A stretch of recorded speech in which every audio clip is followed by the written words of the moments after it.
Bienvenue à Laïkino, la chronique cinématographique de l'Union des familles laïques.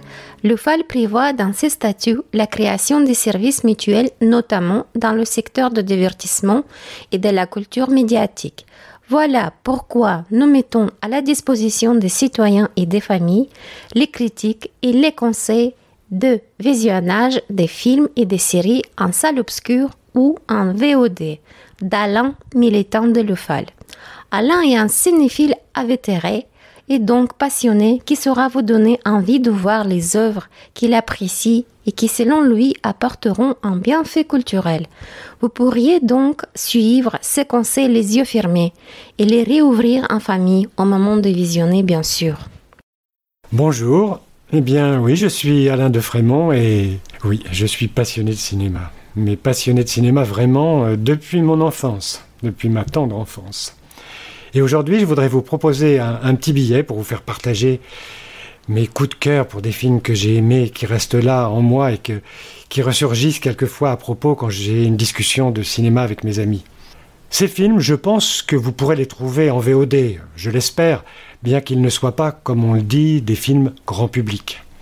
Quant à moi, j'espère, comme vous, la réouverture plutôt, des salles obscures qui sont fermées déjà depuis un mois.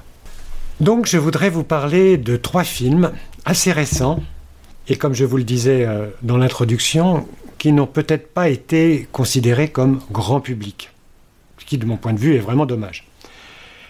Ces 3 œuvres visitent en fait le thème de la famille, de la filiation et de l'éducation. Il s'agit de La jeune fille et son aigle, Captain Fantastic, je ne vous parle pas de l'orthographe parce qu'elle est assez absconse, et enfin Tel père, tel fils. Donc je vous parle de ce premier film, La jeune fille et son aigle. Tenez-vous bien, c'est un film américo-anglo-mongol, ça ne s'invente pas, réalisé par Otto Bell et qui est sorti en 2016. Voici l'histoire, en gros. Nous sommes en Mongolie, dans un village où le métier de dresseur d'aigle se transmet de père en fils. Et dans ce même village, une jeune adolescente rêve de dresser un aigle, mais c'est au mépris des traditions qui érigent des barrières aux jeunes filles. Pourtant, avec l'aide de son père et en toute discrétion, elle va adopter un aigle pour en faire un chasseur de renards. Voilà pour l'histoire. Vous verrez, c'est absolument passionnant. C'est un long métrage intelligent et sensible, à visionner en famille, à partir de 8 ans, je pense. Ensuite, vous pouvez vous attendre à une discussion sur le féminisme assez intéressante. Le second film, c'est Captain Fantastic. Vous ne pouvez pas voir l'orthographe, c'est dommage, parce qu'il y a de quoi y perdre son latin. C'est un film américain de Matt Ross. Il a été primé au festival de Sundance en 2016. Le festival Sundance, je pense que vous le connaissez. C'est ce festival qui est réservé aux films indépendants, qui est hors des grosses compagnies et des blockbusters. C'est Robert Redford, natif de l'Utah, où se trouve Sundance, qui le présida depuis 1985, afin de promouvoir un cinéma américain que l'on pourrait qualifier en France, nous, de film d'auteur ou d'art et d'essai. Donc, je vous le disais, un grand bémol, le titre. Vraiment, ça ne veut rien dire. Avant d'avoir vu le film, ça ne vous dit rien. Après l'avoir vu, vous ne comprenez pas pourquoi ça s'appelle comme ça. Mais enfin, oubliez le titre et laissez-vous porter par le récit de ce père qui décide d'élever ses 6 enfants dans une forêt reculée du nord-ouest américain. C'est une éducation à la survie, très dure, près de la nature, afin d'y mettre en œuvre ses propres ressources.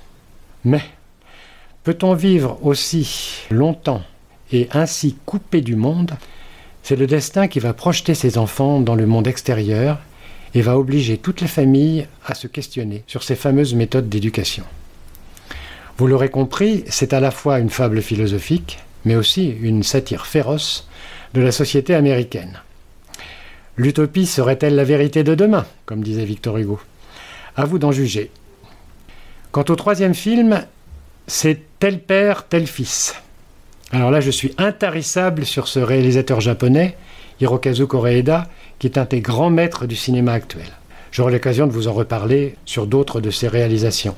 dont la Palme d'Or à Cannes en 2018 pour Une affaire de famille. Donc dans ce film, Tel père, tel fils, sorti en 2013, Koreeda revisite l'enfance, eh oui, qui est un thème qui parcourt toute son œuvre.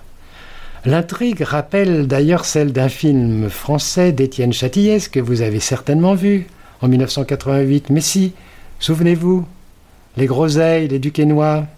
Eh oui, c'était « La vie est un long fleuve tranquille », là où une infirmière malveillante procédait à l'échange de nouveau-nés. Ah, je vois que vous en souvenez.